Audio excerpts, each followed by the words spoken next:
Welcome back, ARK players, to a brand new video. Now today, this video is a really exciting one. It's something that I personally think could be insane for ARK, especially when this launches, as ARK Genesis Part 1 is currently set to launch April 2026 for ARK Survival Ascended. Obviously, that's always subject to change when it comes to Studio Wildcard, but that is the current date we have set right now for this map. We got some massive information over the weekend and over Extra Life about the launch of Genesis Part 1, and some of you guys are going to be very happy if you're a fan of the underwater and you've always wanted a bit more of a TLC to the underwater side of things in ARK. Now, if you do enjoy today's video, make sure to drop a like and subscribe. It seriously supports me. And let's get on with today's video. So what memories does Genesis Part 1 bring you guys? You may have no memories. This might be the first time that you're going to be playing it. But it actually launched back on February 25th, 2020. And the reason for me why this map is brings back so many memories is because this was the map just before everything kicked off with like the lockdown and stuff. I mean, can you guys believe it's been like 5 years since that? But this map was kind of what I experienced going into the lockdown and doing loads of content on it. And it was the time where like everyone was just playing ARK because we were all at home, and it just brings back so many memories for that. But what I'm really excited about is there's a huge TLC coming to one of the biomes in Genesis Part 1, and I feel like it has been really needed. So before we get into the big biome TLC, we've obviously got to talk about the Paleo Octopus. Now, we've mentioned this in videos this week, but we've not done a video dedicated to how the voting went, how close everything was, and of course, with over 23,000 votes, the Paleo Octopus will be the brand new creature coming to ARK Survival Ascended for Genesis Part 1, and they are going to be sharing its concept and dossier in the weeks to come, and we can actually go into and read a little bit about the Paleo Octopus. Now, remember, very important note here is that they'll be reading through the threads and using them as inspiration for how the creature will be designed. But remember, aspects may still change. So everything from the community creature vote might not happen. They try and keep it as similar as possible. But what we know about the Paleo Octopus right now is it's going to be a creature that can help you go through the bog in Genesis, which I think will be really useful. And I think this actually, as I'm warming up to this so much. You think about all the community creatures we've had in the background, and I just think this is so unique and so diverse for me. In it, you know, perfect for what we need for the different biomes and stuff. So this was ranked vote, and you can actually find out exactly on this website, we haven't been on it yet, how the voting went down and how it breaks down through every single round of how close it was very close towards the end of who actually ended up winning this. It was like, you know, who won the Paleo Octopus defeated the other candidates with 57% of the vote, so it's still pretty close. But we can watch it on here anyway of how it changed, and how with 11,833 votes, the Paleo Octopus became the creature to come to the game. Because, I mean, the Tullimonstrum really struggled, like really struggled. And then, as you can see, as we go into round 3, it was very close near the top, but the Paleo Octopus kind of just edged it throughout each round. You know, as each round was going on, it was just gaining so many more votes than the other ones. And there was this random surge of last minute kind of excitement for the Irritator, and I saw how popular the Irritator was. It's seriously, the Irritator and the Crinoid and just about the Giant Stick Bug have had such a big following by so many people, but the Paleo Octopus in the last round just absolutely smashed it. you know, you can't say that it didn't, and it just in the end became the creature that deserved to win. And I really believe that it will play a great role in Genesis. I think when you think about having the Irritator, I thought the Irritator was a really good early creature, and it could have fit in well with Genesis, and I really did like the idea and concept behind it. But as for actually traveling around the map, I do think the Paleo Octopus will just work that little bit better. That's my opinion. You guys may disagree, you may agree with me, but I think the way we can get around, and this could be a really useful creature for that kind of aspect of Genesis.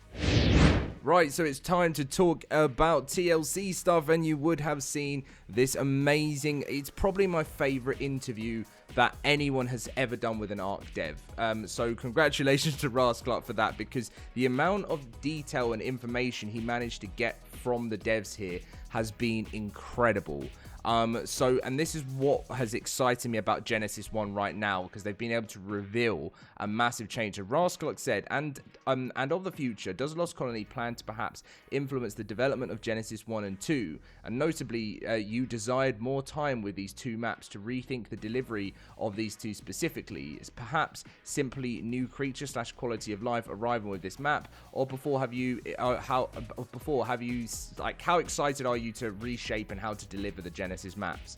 Jeremy said Gen 1 and Gen 2 will be fairly similar to how we approach the prior map upgrades, which, by the way, I think is great, because Unreal Engine 5.5 map upgrades have been very good.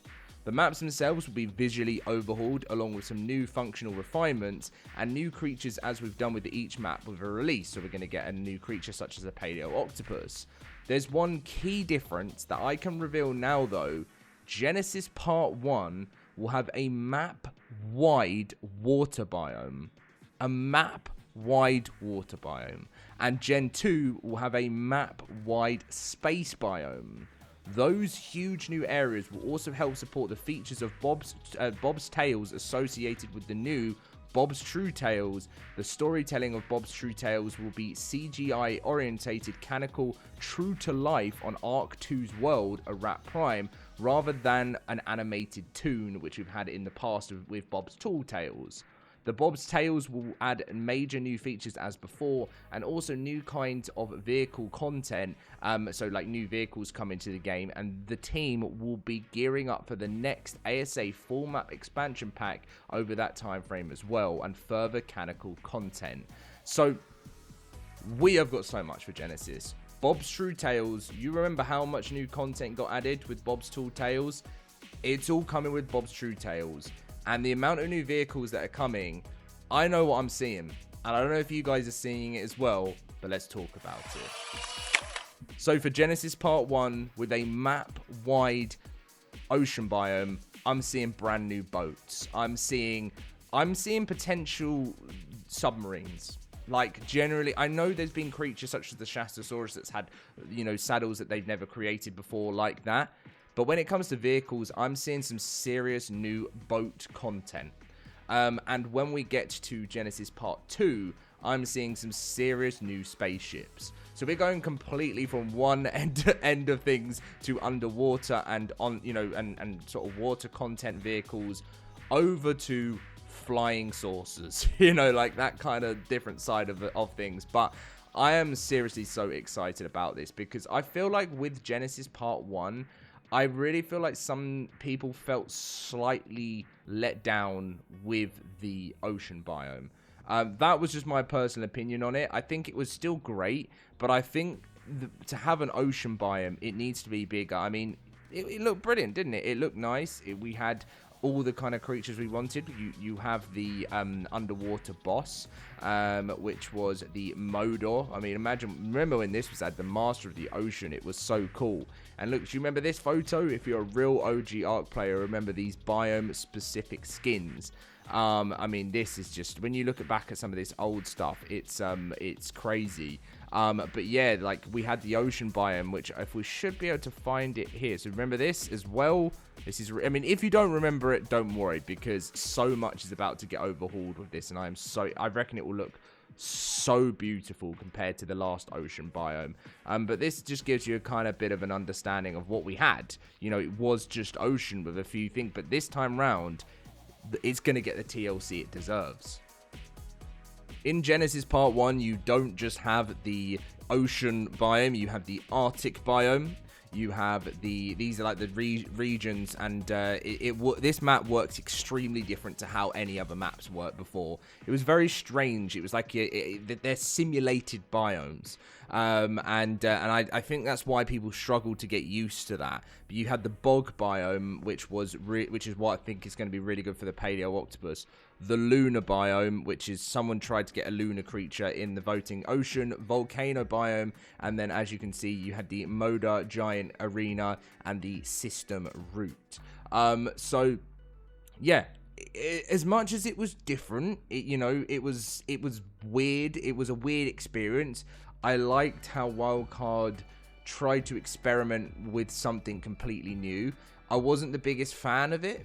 If I'm going to be totally honest with you guys, I do prefer Gen 2, but I do feel like they can do a lot with with Gen 1 to make it that more special. And when you look at the old map, you think about how it's going to be map wide. I'm guessing what we're going to see is just basically extend this map with what we've got here and expand, I reckon, because if it's map wide, if it generally is, then imagine taking this whole space, because what I was going to say is they might have halved it and put the ocean biome here and put the others below, but maybe they're actually talking a whole map of ocean, which then you can travel to these 4 separately. I mean, that would just be absolutely wild, won't it? But yeah, you will have a bunch of new creatures that get added with Genesis Part 1. The returning creatures, there was many of them. And of course, the new Paleo Octopus. So as you can see, so many new creatures came with like the lunar biome. The Ferox was a really cool creature, which I know so many people have been missing. There was huge issues with the Ferox. If you're an OG ARK player, you'll know. And also, Vin Diesel was one of the people that complained about the Ferox back in the day. The insect swarms used to be so overpowered, they had to get massively nerfed. The giant turtle was very, very cool. The parakeet fish skull, very OG there. Magmasaur, this has been missing from ARK, hasn't it? I mean, I personally have. I love the Magmasaur. I can't wait to see this back in the hover skiff. Really, really, really OG there. And of course, the Bloodstalker from the bog. Was it bog biome, right? Was it the bog biome? I swear it was. I mean, you guys will have to let me know, but from what I remember, it was. But I used to, when this first launched, I remember swinging around on the ocean biome with this thing. But yeah, this is a really, really needed, and I can imagine with some TLC and love, this thing could be one of the most favorite creatures in the game.